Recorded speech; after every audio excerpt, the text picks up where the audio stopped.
Səkməm. Onda belə deyim ki, rəhbər hər kəsi bir-birinə lora dildə desəm də üzləşdirməkdə, əslində onların hər hansısa birini itirməkdən qorxur.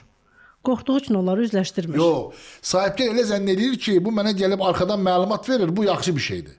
Elə bir şey deyil, çox pis bir şeydir. Şirkətlə ilgili problem varsa deməlidir. Mənim bir sözüm var, o zaman trend olmuşdu. Şirkətdə problem var demirsə xəyanət eləyir.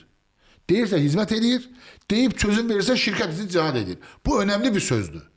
Ama sen geçmişten kalan ədətlərinlə şirketi indiki dönemde yönetebilmezsen. Çünkü gelecek gelir, çok da tehlikeli gelir.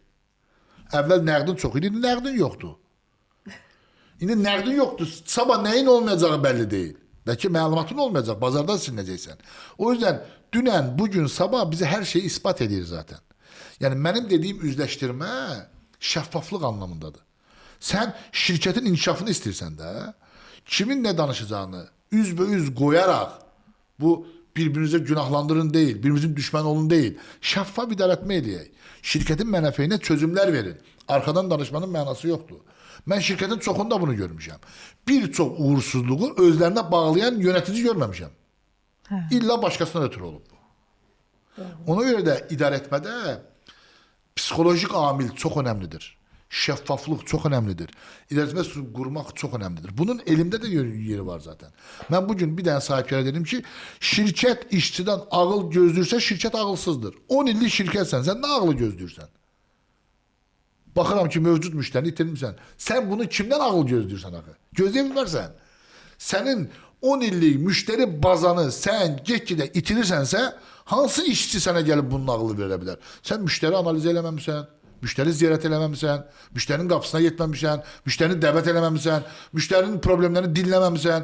Bunun için ağla ihtiyac var. 10 ildə eyni problemler yaşayırsan da.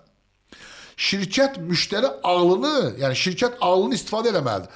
Benim çalışanlarımda ağıl yoktur. Deyebilmez. Mümkün değil. Bu çok böyük səhvdir. Senin yaşadığın tecrübeler sana yol xəritəsini verir onsuz da. Sana sabahın məlumatını verir bugünkü məlumatlar.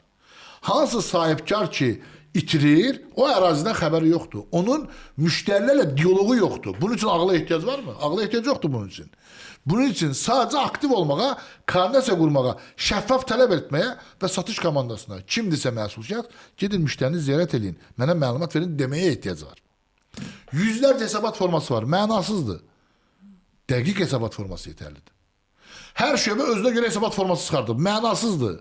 Herkesin hesabat forması standart olmalıdır. Her şöbeye uygun olmalıdır. Özlerine göre format çıkartabilmezler. Ben görmüşüm. Şirket sahipkarına hesabat getiriblər. Eyni işi görenler 4'ü de ayrı formada hesabat getirib. Böyle hesabat olan. Biri bir məlumatla sahipkarı aldadır. Ben bunu görmüşüm. Ben analiz edeyim görmüşüm. Deyirəm ay kardeş bu seni aldadır burada. Bakıp deyip bəli standart format çıkart da. Ne olsun ki sen maliyecisən?